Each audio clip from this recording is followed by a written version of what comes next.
아버지 동지들의 추모제는 30분이 넘도록 끝나지 않았다. 조문실에 빙 둘러앉은 전직 빨치산들은 20명 남짓되었다. 소년 빨치산을 제외하면 대부분 아버지 또래, 그러니까 80이 넘은 나이였다. 노구를 이끌고 서울에서 부산에서 광주에서 부고를 듣자마자 달려온 것이다. 몇몇은 병원 신세를 지는 중이라 오지 못했다. 누군가는 치매를 앓고 있어 부고를 전했으나 알아듣지 못했다고 한다. 20명 남짓한 빨치산들이 한 명씩 돌아가며 추도사를 하는데 한평생 묵혀놓은 말이 넘쳐나는 노인네들이라 좀처럼 말이 멈추지 않았다. 조문객들이 들어오려다 뭔가 이상하다 싶은지 머뭇머뭇 발길을 돌렸다. 나는 그 사람들을 맞으러 접객실로 나갔다. 조문실을 가득 메운 늙은 혁명 전사들 주변으로 이상한 결계 같은 게 드리운 듯했다. 내가 조문객이었다 해도 쉽사리 발을 디딜 수 없을 것 같았다. 접객실까지 흘러나오는 결의에 찬 그들의 말투도 통일을 목전에 둔 듯한 흥분도 나는 불편했다. 내 아버지도 그랬다. 분단을 당연하게 생각하는 사람들이 더 많은 세상이 되었다는데 젊은 세대가 민족의 통일을 지상 최대의 과제라 생각하지 않는다는데 아버지는 붕괴했다. 아버지가 어떻게 생각하든 그게 현실인 걸 어쩌겠어요. 있는 현실을 아니라고 우길 셈이신가? 사회주의자께서? 나는 주로 비아냥거렸고 아버지는 분노에 찬 시선으로 나를 노려보며 입을 다물었다. 입을 다문 건 현실주의자인 아버지도 알기는 한다는 의미였다. 아버지는 자신의 신념을 후회하지 않았지만 사람인데 설마 괴물처럼 확장하는 자본주의의 기세 앞에 절망이든 회한이든 어떠한 서글픈 감정을 잠시나마 느끼기는 했을 터였다. 목숨을 건 자신들의 투쟁이 무의미했을지도 모른다는 것을 깨달았을 때 아버지는 어떤 마음이었을까? 나는 물어보지도 않았다. 물어보지 않은 건 짐작조차 할 수 없었기 때문이다. 무엇에도 목숨을 걸어본 적이 없는 나는 아버지가 몇 마디 말로 정의해 준다 한들 이해할 수 없었을 것이다. 결과적으로 옳았든 틀렸든 아버지는 목숨을 걸고 무언가를 지키려 했다. 나는 불편한 모든 현실에서 몇 발짝 물러나 노상 투덜댔을 뿐이다. 그런 내가 아버지를 비아냥거릴 자격이나 있었던 것인가. 처음으로 아버지에게 미안했다. 들어오는 순간부터 나를 불편하게 한 아버지의 동지들에게도 이 불편해하는 마음이 미안했다. 이 순간에도 아버지의 동지들은 목청 높여 아버지와의 인연을 조국 통일의 열정을 쏟아내고 있었다. 동지들의 장례식에 갈 때마다 참석한 동지들이 한둘씩 줄고 10년쯤 지나면 누군가의 부고가 들린다 해도 갈 수 없는 몸이 될 사람들이었다. 마침내 추모제가 끝났다. 이름만 들어본 적 있는 한 노인이 나를 불렀다. 노인의 눈빛은 젊은 나보다 더 형형했다. 원래 우리 동지들이 가면 통일 애국장으로 치르오. 그런데 고동지는 알겠지만 자수를 한터라. 아버지는 1952년 위장 자수를 했다. 위장 자수이므로 당연히 최상급자인 전남도당 김선우 위원장만 그 사실을 알았다. 이대로 가면 빨치산은 절멸한다는 게 그러기 전에 어떻게든 세상으로 내려가 조직을 재건해야 한다는 게 아버지의 정세 판단이었다. 아버지는 조직 재건을 하다 걸려 무기형을 선고받았을 때도 같은 판단으로 어떻게든 세상으로 돌아가기 위해 전향을 했다. 그 판단이 옳았는지 그렇는지 나는 별로 관심이 없다. 판단할 주제가 아니기도 하다. 다만 나는 살아남은 얼마 안 되는 빨치산들이 전향의 여부를 따지고 위장자수의 진위를 가리는 편을 나누고 뒷담화를 하는 게 기껍지 않았다. 1989년에 석방된 비정양 장기수가 있었다. 광주 교도소에서 아버지와 가깝게 지냈다는 그이가 반내골로 찾아왔다. 감옥에서 40년 가까이 지냈다는데 압구정 갤러리아 앞에 서 있어도 자연스러울 정도로 양복 차림이 멋스러웠다. 배우를 해도 될 만한 얼굴이었다. 장성 만석군 집안의 장손이었다는 그는 자기 때문에 집안이 완전히 풍비박산이 나서 돌아갈 고향조차 없다고 했다. 서울서 뭐 해먹고 사는가 아버지가 물었더니 그는 어머니가 묻혀놓은 말린 취나물이 맛있다며 딴소리만 했다. 입성을 본 게 누가 생겼는갔는디 그가 어색하게 웃으며 고개를 끄덕였다. 뭐 흐는 여잔디 반반한 얼굴로 홀겠구마. 자그마한 식당에서 먹고 사네. 자네가 손이 없어 발이 없어 어쩌자고 민중을 등쳐먹고 산단 말인가. 배룩의 간을 빼먹재. 겉도 불쌍한 여성을 노동을 하란 말이네. 노동을. 그이가 밥숟가락을 넣고 멀뚱멀뚱 허공을 바라보면서 나지막이 웅얼거렸다. 노동이 힘들어. 그때까지 위태위태 잘 참고 있던 나는 노동이 힘들다는 빨치산의 고백에 그만 푹 웃음을 뿜고 말았다. 스스로도 염치가 없었는지 그가 피식 웃으며 덧붙였다. 사흘 노가다 뛰고 석 달 입원했네. 나는 암만 해도 노동과 친해지질 않아. 저놈의 부르주아 근성은 머리가 희깨져도 뿌리가 안 뽑히그마이. 그런 놈이 뭘 낳고 뻘갱이는 데 같고. 아버지도 그쯤에서 부르주아 아저씨를 이해하기로 한 것 같았다. 일하는 아버지 옆에서 일손 한 번 안 보태고 일주일 남짓 수다만 늘어놓던 그는 그 뒤로도 자주 아버지를 찾아왔다. 93년 겨울 그와 아버지는 비장한 어조로 긴밤 내내 귓속말을 쏙닥였다. 앞서 말했듯 우리 집은 얇은 흙벽이라 그 소곤거리는 말이 내 방까지 다 들렸다. 북한에 간다고 신청했네. 북이 고향도 아닌데 자네가 왜? 고향에 갈 수도 없고 같이 사는 여성이 아직 젊네. 언제까지 늙은이 수발만 들게 할 수는 없자는가? 자네 말처럼 여성 등쳐먹고 사는 것도 나쁘끄럽고. 자네가 북에 가면 뭣을 하겠는가? 가난한 인민들 밥이나 축 내겄제. 지금 묵고 살 것도 없는데. 그지 말고 역에서 자네 잘하는 공부함시로 통일운동에 일조하면 될 것 아닌가? 그는 동경제대 법학과를 나온 당대 최고의 지성인이었다. 다늙은 우리가 무슨 통일운동을 하겠는가?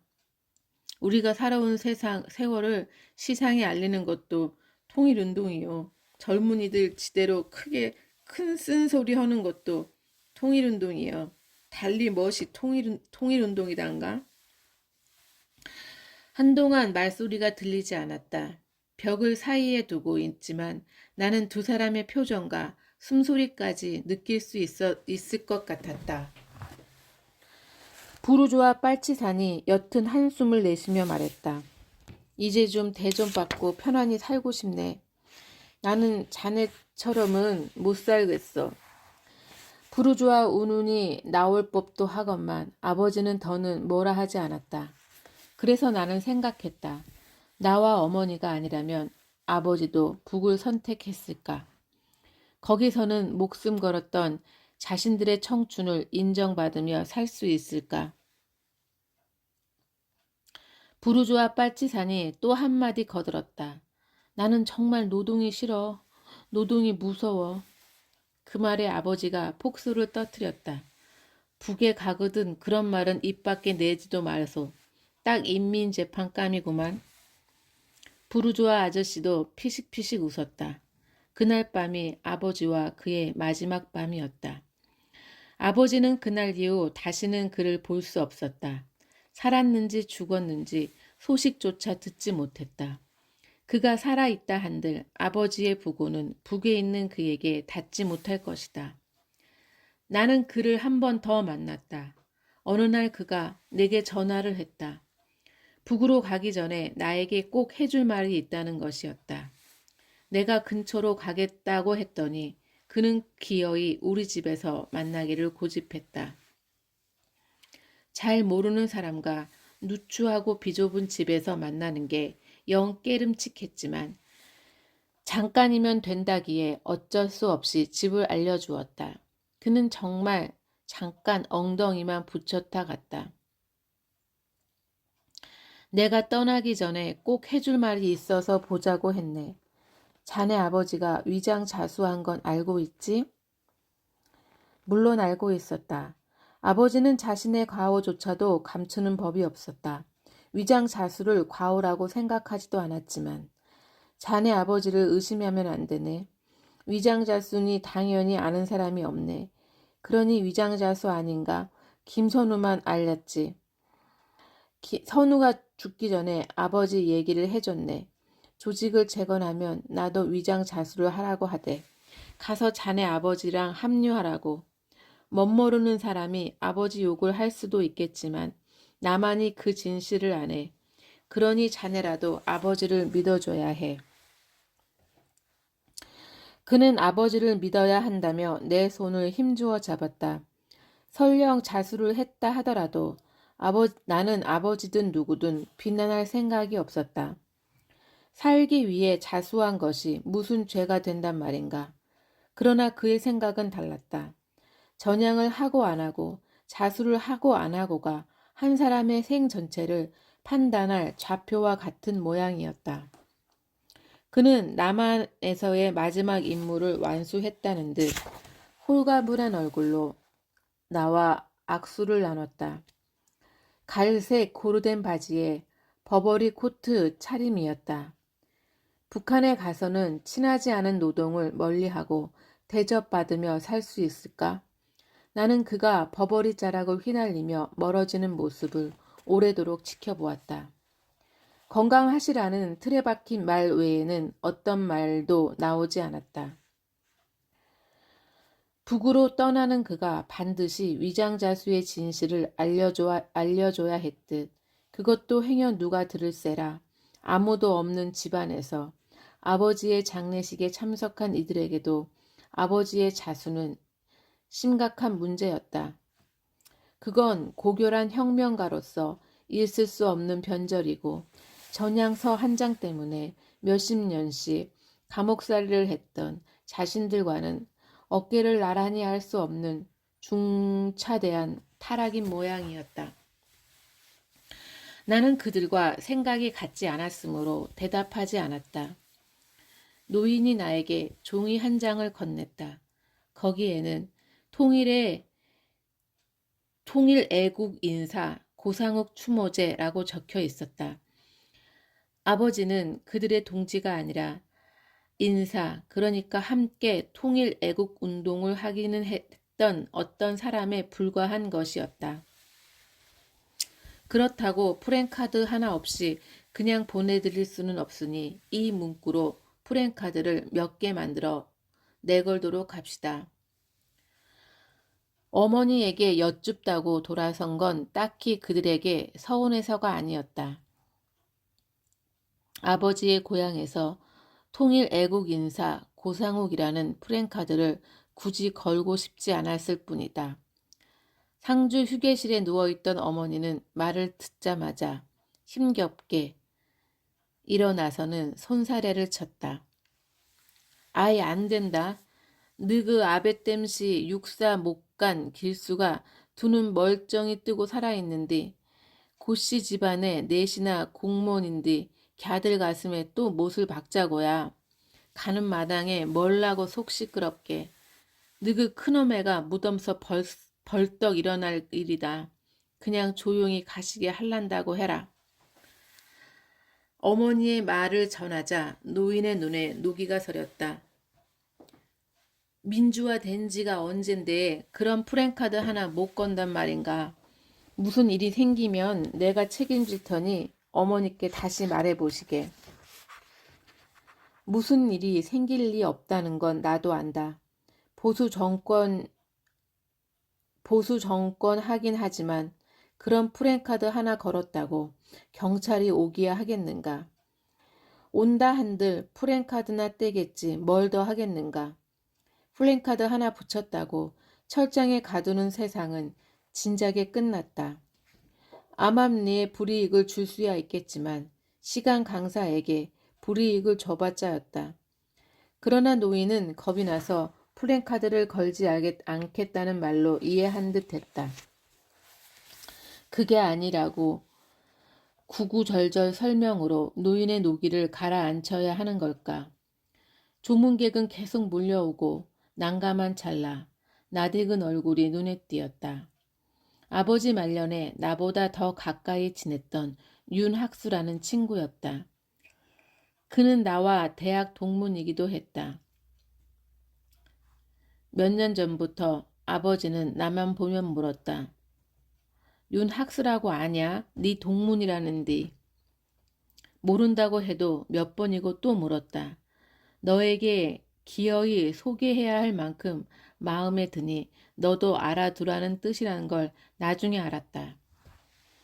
잘 다니던 대기업을 때려치우고 월급도 없는 지역사회 연구소에서 일하는 학수는 여순사건 실태조사차 구례에 왔다가 아버지를 만났다.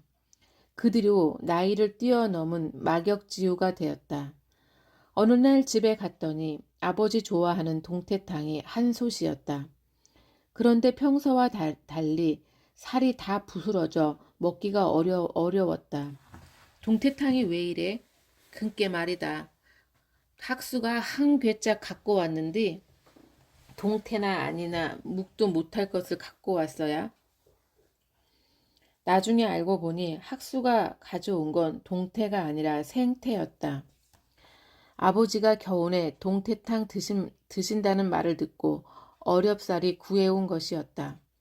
내 부모는 그때까지 생태를 먹어본 적이 없었다. 개발의 편자지 생태를 동태땅 끓이듯 푹푹 끓였으니 살이 다 부스러질 수밖에. 학수는 귀한 생태를 선물하고는 먹도 못할 것을 준 놈이라고 두고두고 아버지 지청구를 들었다.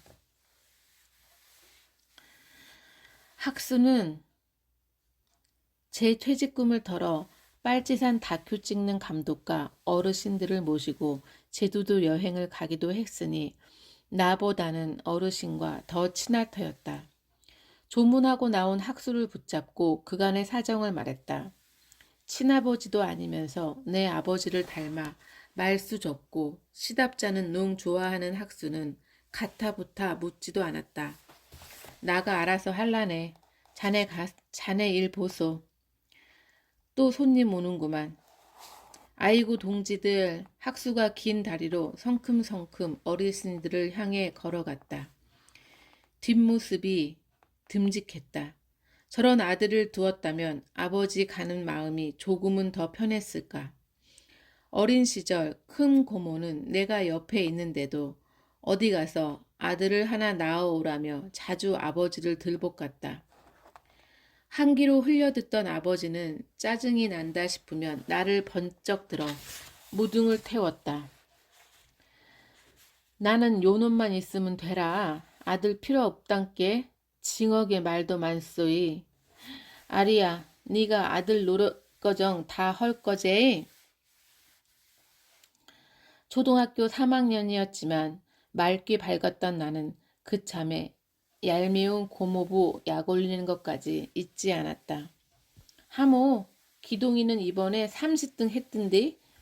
기동이는 큰 고모의 막둥이이자 유일한 아들로 나와 같은 반이었다. 우리 아리는 1등.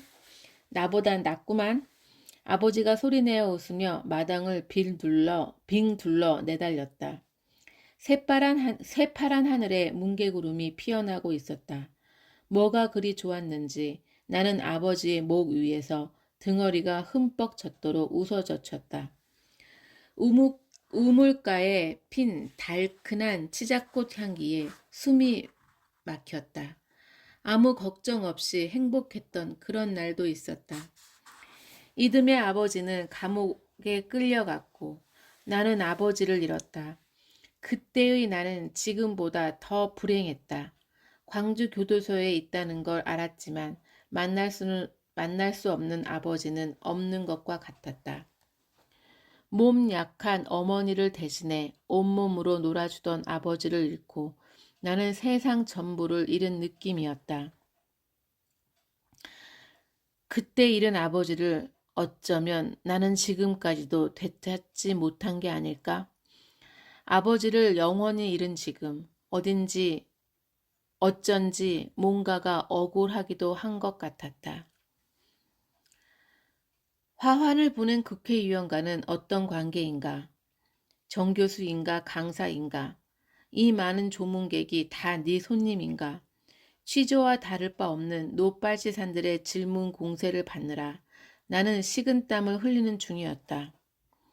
평등한 세상을 만들자고 목숨을 건 그들 역시 보통 사람과 마찬가지로 출세한 사람들과의 관계가 중요하고 나의 출세 역시 중요한 관심사인 것이다.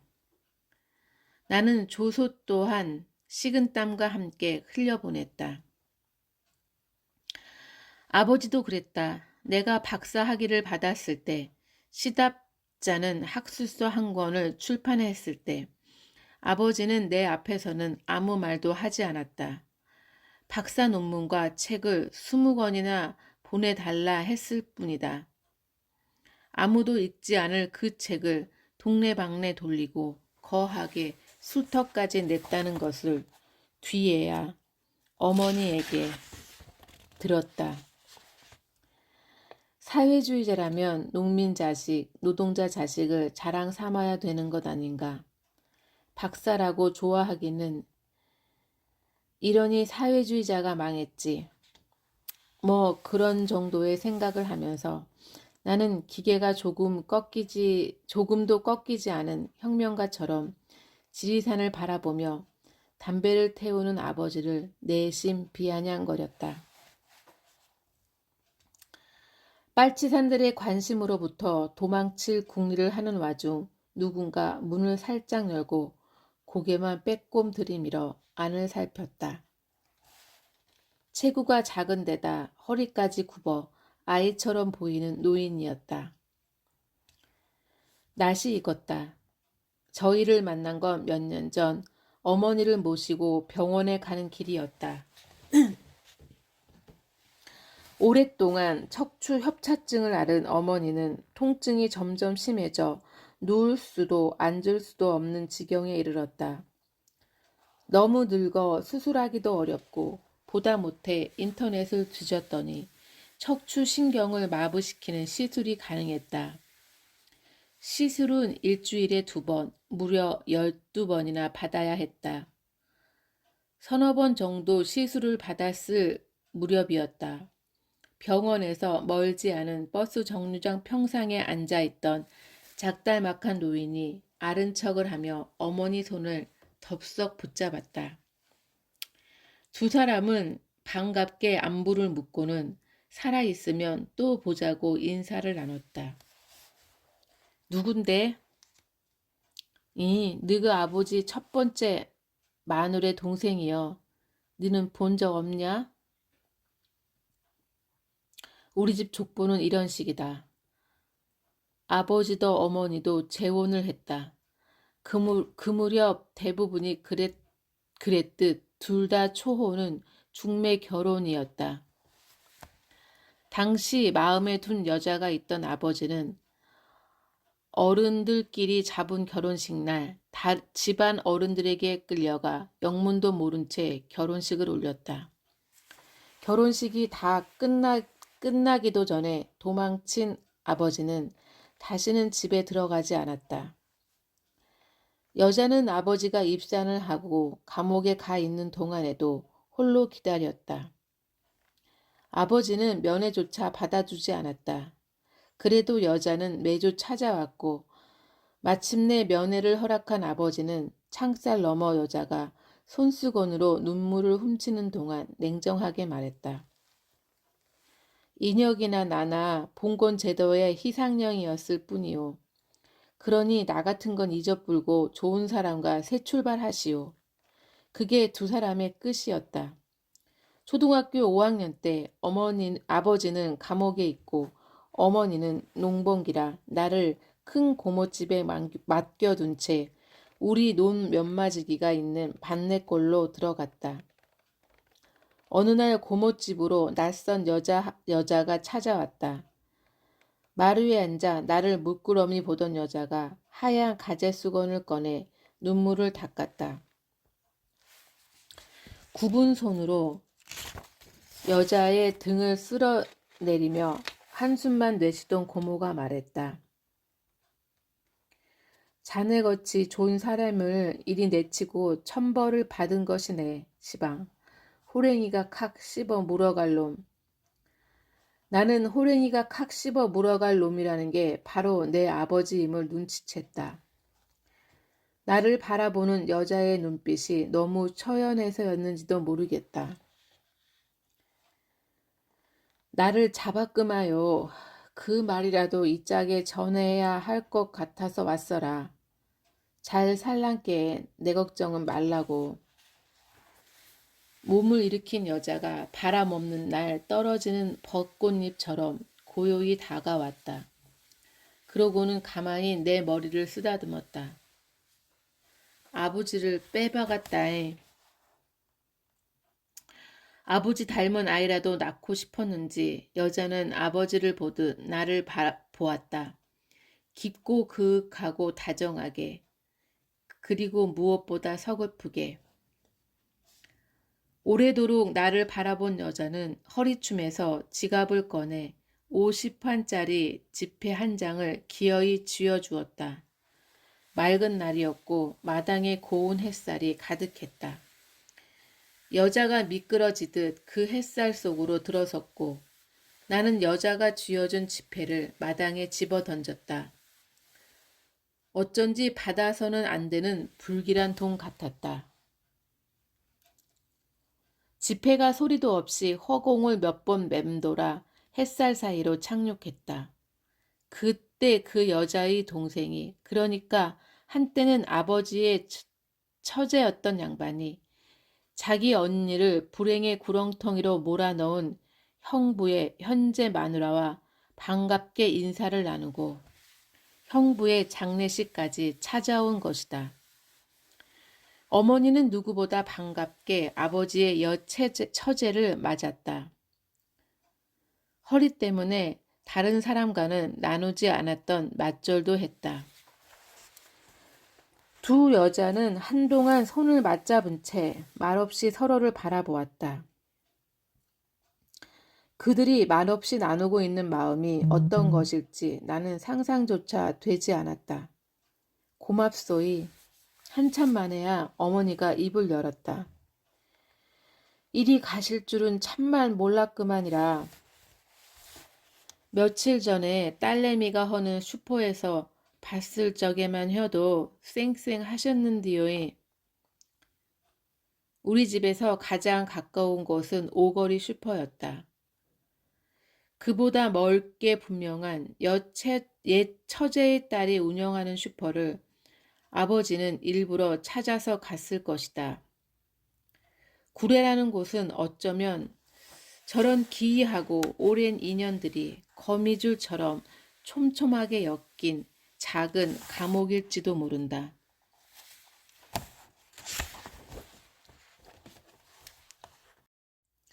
어이, 학수가 성큼성큼 조문실로 들어왔다. 어르신들이 장지를 어쩔라냐고 물으시는디 생각할 틈이 없었다. 아버지가 아무 때나 뿌리 삐라고 했다고 정말 아무 때나 뿌릴 수는 없는 노릇이었다. 막연하게 아버지의 주무대였던 백운산에 뿌리면 어떨까 생각하기는 했었다. 내 생각을 읽기라도 한 듯 학수가 다시 물었다. 암만 해도 백운산으로 모셔야겠제. 어디 맘에 둔 데가 있는가?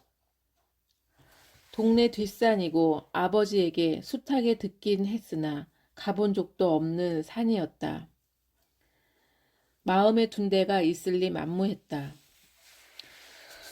아버지한테 들었는가 모르겠는데 백운산 한제에서 재작년인가 빨치산 어르신들 다 모여갖고 추모제를 지낸 적이 있네. 그날 아버지가 추모사를 했는데 싹 다 울어본 맹문을 써오셨더란께. 참말로 멋있어 불었어. 글로 멋이면 어쩌겠는가. 한제 잣나무 숲이 그리 좋다던 아버지 말이 기억났다. 잣나무 숲이라면 잣을 탐내는 다람쥐도 새도 많을 터. 아이와 동물을 끔찍히 예뻐한 아버지니 외롭지는 않을 것 같았다. 그러지 뭐. 그럼 그리 알고 있을게. 글고이 어르신들이 장직거정 따라가실 모양인데 다들 연로하신께 여그보다는 여관이 낫겠제. 생각지도 못한 난관이었다. 여기를 누구에게 맡겨두고 여관을 알아보고 와야 하나 두리번거리는데 학수가 또 내 마음을 읽었다. 나가 가차온 데다 여관 잡아놓고 이따가 모시고 갈란께 자네는 한나도 신경 쓰지 마소. 얼른 가보소. 손님 또 오시네. 공교롭게도 아버지의 옛 처제가 막 나간 문으로 이번에는 어머니의 옛 시동생이 아내는 물론 아들 셋을 데리고 나타났다. 속모르는 사람이 보고 개판이라고 욕을 해도 할 말이 없을 집안사였다. 어머니의 옛 시동생을 나는 어릴 적부터 만났다. 어머니의 전 남편은 남북은 소속으로 낙동강 전선에서 연락이 끊겼다. 10중 8구 도강을 하다 죽었을 것이다. 감옥에서 나온 뒤 박물 장사로 시어머니와 시동생을 부양하던 어머니는 내 아버지를 만났고 전남편 가족들의 동의를 얻은 뒤 아버지와 혼인신고를 했다. 결혼하고도 어머니는 간혹 전 시어머니와 시동생을 찾아가 만났다.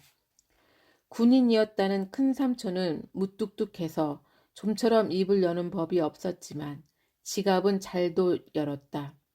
만날 때마다 어머니 용돈은 물론 내 용돈까지 두둑히 챙겨줘서 어떤 관계인지도 모른 채 나는 삼촌을 잘 따랐다. 아버지가 감옥에서 나오고 나서야 나는 어머니와 삼촌의 관계를 알게 되었다. 고등학교 3학년 겨울방학이었을 것이다. 부모님이 도란도란 빨치산 시절의 추억을 안주거리 삼아 말려놓은 밤껍질을 까고 있는데 느닷없이 형광등이 나갔다. 어머니가 비추는 손전등 빛에 의지해 형광등을 갈아 끼우려던 아버지가 성질을 버럭 내고는 밖으로 나가버렸다. 아버지는 손재주가 젬병이었다. 아이고, 못놈의 남자가 형광등 하나를 못 갈아 낀대. 윤재는 그 옛날에도 혼자서 뚝딱 해치우등마. 뭣 하나 윤재보다 나은 게 없단께. 인물이랍기를 해, 다정하기를 해. 아이, 네가 전등 쪽가 비춰봐라. 윤재가 누군데? 그때까지 나는 어머니가 재혼했다는 걸 알지 못했다. 형광등을 갈아 끼우려 의자에 올라간 어머니가 멈칫하는 게 느껴졌다. 밖에서 담배를 피우던 아버지가 어머니 대신 넙죽 말을 받았다. 누구긴 누구겠냐? 네 엄의 첫 서방이제. 서방 앞에서 첫 서방 야그를 절에 당당하니 꺼내는 사람은 대한민국에 네 엄의 하나밖에 없을 것이다. 아이고, 얘 애기 앞에서 못하는 말이 없소이. 애기가 그런 약을 알아서 멋이 좋다고. 이러니 나가 만날 속이 터지제. 애기는 누가 애기여? 속아 웃겄네. 시상 천지에 저런 애기 본 사람 있으면 나보라고 허소. 애기란 원체 뼈대가 굵은 데다 고3이 되면서 성적 대신 몸무게만 쑥쑥 잘도 늘어 덩치가 산만해진 나를 두고 이르는 말이었다.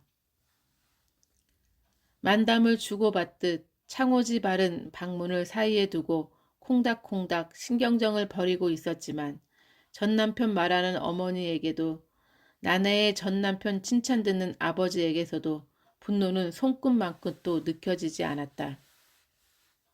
우리 집은 그런 집안이었다.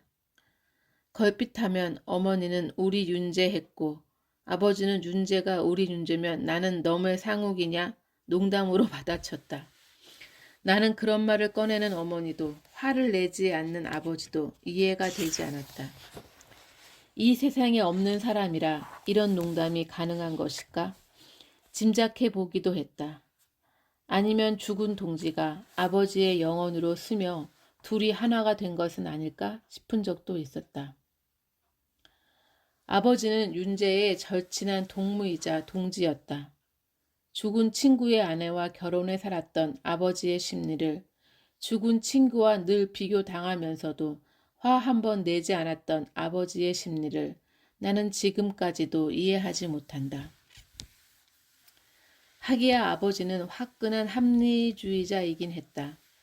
남부군 출신 남자 둘이 어머니를 처음으로 찾아왔을 때였다.